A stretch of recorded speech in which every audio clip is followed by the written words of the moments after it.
What's up? It's your boy DyllsAndThrills. We're out here working on the new XJ project. Just as a little recap on the project, I bought the Jeep pretty cheap. Planning on putting an engine in it, honestly, we didn't really know. So we ended up getting it here. It ran really well, but it was making a noise. So we checked the compression. Compression was all good. Ended up just pulling it apart, and lo and behold, it ended up blowing the skirt on cylinder 6. Piston skirt. So we went ahead and I ordered a Jegs hat, and it came with a piston. So we're gonna go ahead and see if we can pop her all together today. Look at that, dude. You know that thing is gonna be ultra powerful. The reason this one blew up is because it didn't have a lightning bolt on it. Well, you can get really good angles with this one though. Flex your piston out all the way. Yeah, there you go.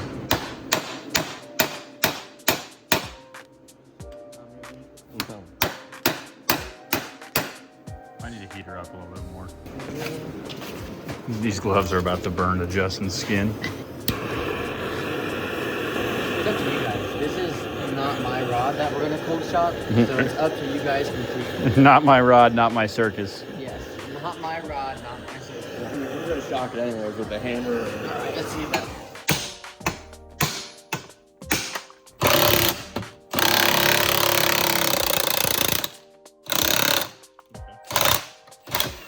Have to hammer the rest of the way out.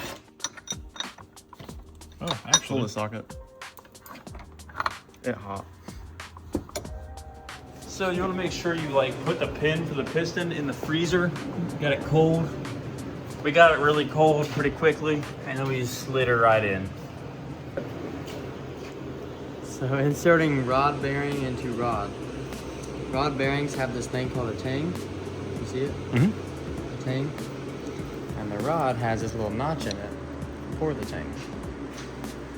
So you take it, and very carefully set her in there. Should be able to roll that tang right in this hole.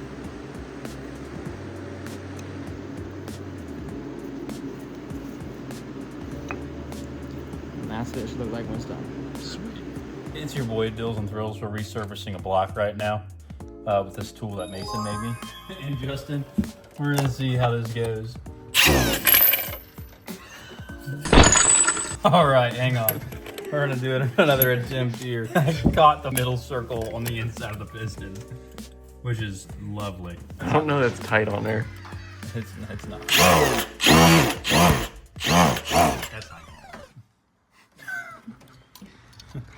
That was a pretty sick idea though.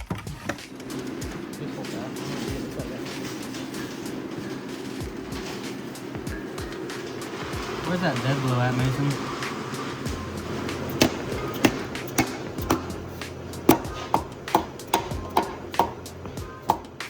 Justin, you want a queen size sleep number bed? No. Free in West Alex. Don't drop it. I cry, dude. I laughed so hard with this. Alright.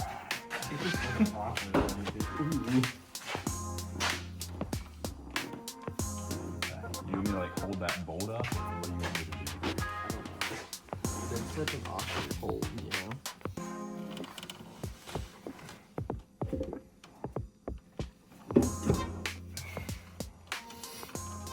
There it is. Head is on. Thanks for the head. Got you. Justin's up on that head. Justin's using an impact on the head bolts. Don't say that. I wouldn't do that myself, but you know. I'm just kidding. I definitely use the 1/2-inch impact to take those things out. So we got the head on the next day here. We got some sealer. I put the oil pan gasket on, and then we started to do the oil filter. I really torqued that one on there. They did. They gave her all the sauce. All the sauce. So unfortunately that oil filter was on there so tight that we're actually gonna have to take the whole housing off. So we Separated a T60 from the socket. And there's just one big T60 on the very front of this oil filter housing. And we'll fight with that for a little bit, say some cool words. Hopefully have it out. Yeah. With the Harbor Freight breaker bar. I've never pulled one of those before. I never pulled one off a Cherokee. I can't tell you how many I've done on the Chrysler 3.6s. There it is. That is insane, dude. So we're letting that guy dry out a little bit. Now we're on with our perfect sequence.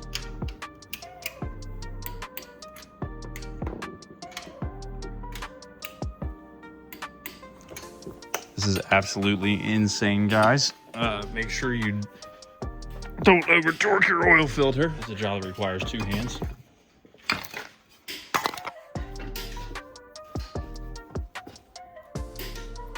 That's insane. It's an easy to bend noodle.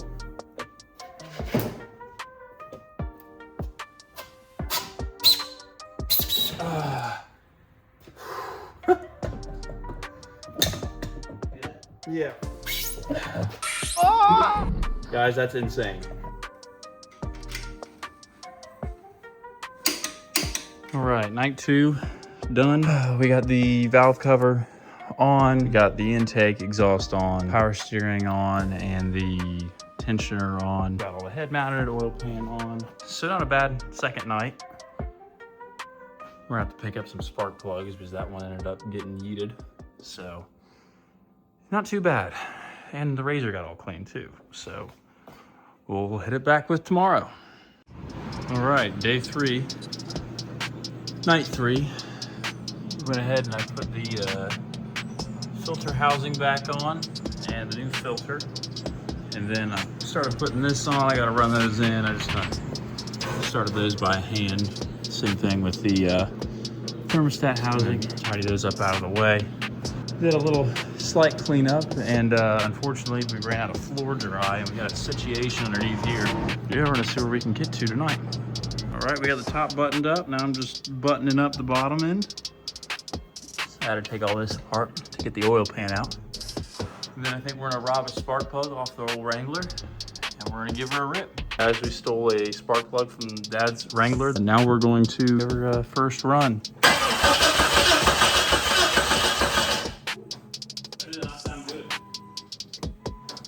I didn't hear anything bad, necessarily.